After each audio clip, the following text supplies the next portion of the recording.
Let's try to get this whole thing dialed in here. Whew. All right. Today is July 14th, 2022. Going to be doing a lot of this today, apparently. We're going to be talking about Coyote and a Raccoon, a Gimbal. I don't think these words are real, I swear. And sickness as an upper limit. Topic number 3 should be an interesting one. Let me place this down and we'll get right to it. Got to adjust the hair first, make sure that I'm presentable. Okay, Coyote and Raccoon. So, out in the RB area, if you didn't know this, there's a lot of wildlife. I didn't know this. I wasn't aware of this. But we've been dealing with a coyote for probably the last week or so. Probably my family probably much longer. But since I've been here, we've been dealing with a coyote kind of stalking the backyard.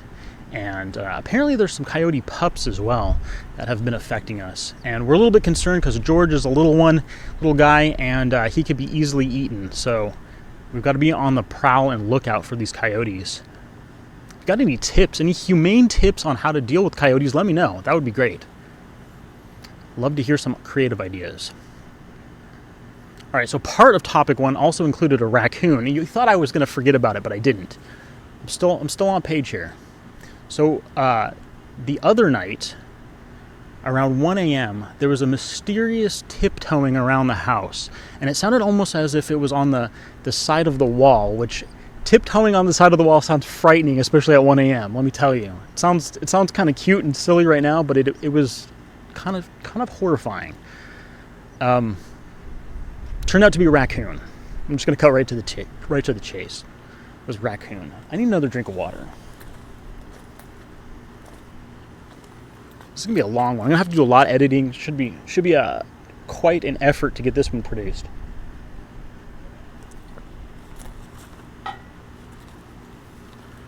Okay, back in the frame. Back in the saddle again. Something like that. Okay, so the raccoon. We had a friendly little raccoon guy visit us the other night. Not little, actually he was huge. He or she, I don't know. Huge raccoon. They were amazing. Had the whole bandit thing going. Was really, really adorable, but probably would tear your face off, so we gave it some distance. All right. Topic number 2. That might have been a bad gesture. I don't know. I apologize if I offended anyone with that number 2. That was a weird one. But we're going to be talking about gimbals. So part of this adventure is definitely going to involve me probably shooting with my cell phone, which, do people say cell phone anymore? With their phone, right? You shoot with your phone. Okay, let me focus here. So I'm going to be shooting with my phone, and I'm a little bit concerned that my shakiness, my shaky hands, probably come up with a term for that, shaky hand syndrome. What is that, SHS? So my SHS, when that kicks in, I can't really film so great. So I'm trying to get a gimbal to see if I can kind of cancel out some of those jitters. So again, folks, if you got any recommendations, put them on my video. Let me know. Add some comments. I'll go and buy something if you tell me what. I need to know what. All right. Getting a little weird here. Topic number 3. Let's get a drink of water first.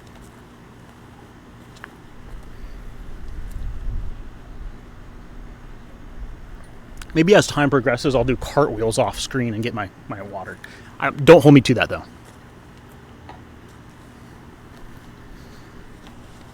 You know, I didn't even check if the mic was in the shot. I hope it's not. If it is, I apologize. Okay. Topic number 3. I gotta bring the energy down a little bit. This is kind of a serious topic. Topic number 3. Sickness as an upper limit. So as I've been mentioning, finishing up The Big Leap. I think I've got like 1 chapter left. It's a short book, but it's definitely dragging me on because I have to reread the chapters. So some of the concepts, they seem really simple upon reading it the first time, but then I would find that a little bit later I'd be thinking deeper about it and then wanting to go back to the book to kind of get some deeper insight. So that's kind of why this short book is taking so long, but I think it's a good thing. Actually, I want to talk about the sickness one a little bit with you guys, because that's pretty personal to me. Let me get another drink of water. Let me do this through through the use of hydration.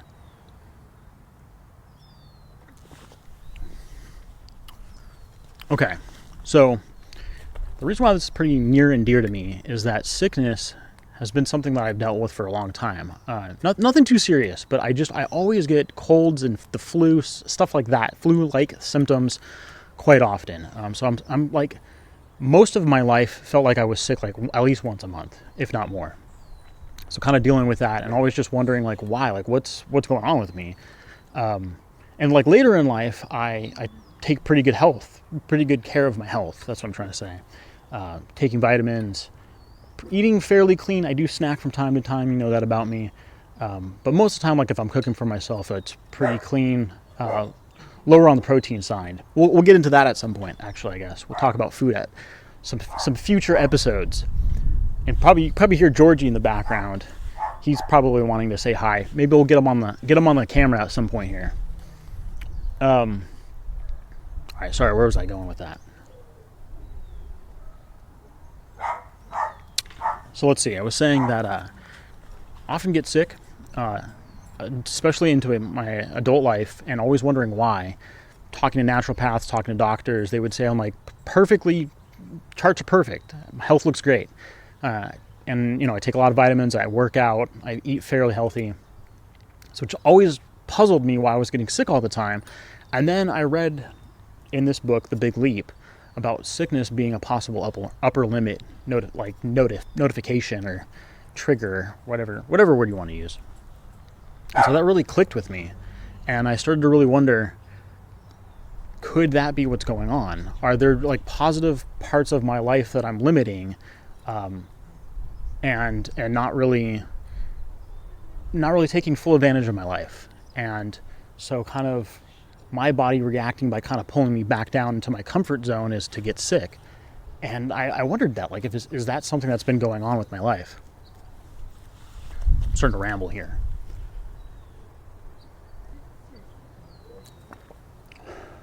But this is pretty personal, so I'm trying to get through some of these feelings here with you folks.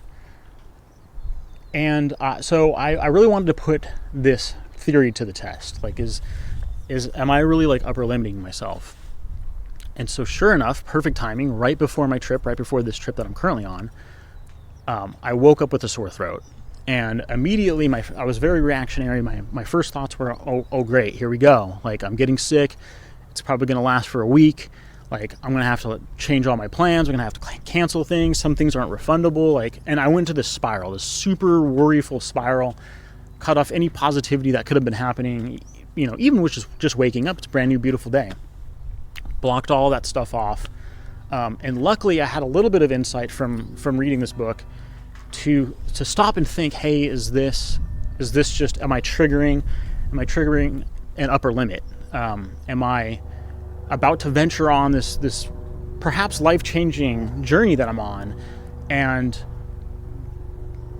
kind of self-sabotaging, pulling myself back into my comfort zone?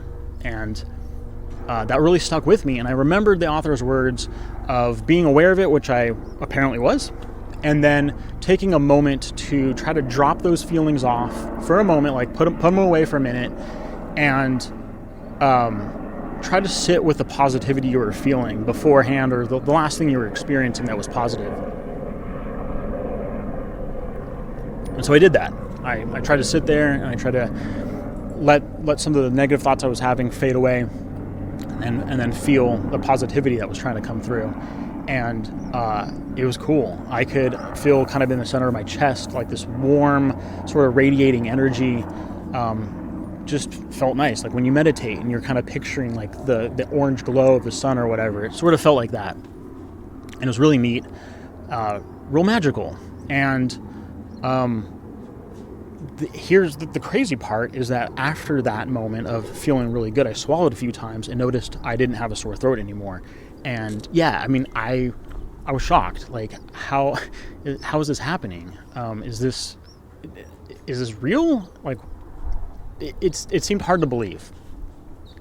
And that good feeling actually lasted the rest of the day. There were a few moments where I sort of dipped down into worry, and then started to feel kind of the tingling again on my throat, started to get kind of scratchy. And then I would kind of drop those feelings off again and be like, hey, wait a second, I was thinking about this wonderful adventure that I'm currently on, that I was going to embark on. And the rest of the day, rest of the evening, I felt fine. The next day, perfectly fine. Like no symptoms at all, felt 100% better. And here I am. I'm currently filming because of the adventure that I'm on. So I don't know. There's something to it. I'd love to hear from you folks if you have a similar experience. If you could, if you feel like sharing, that would be awesome. Let me know. Yeah. Till next time. Peace.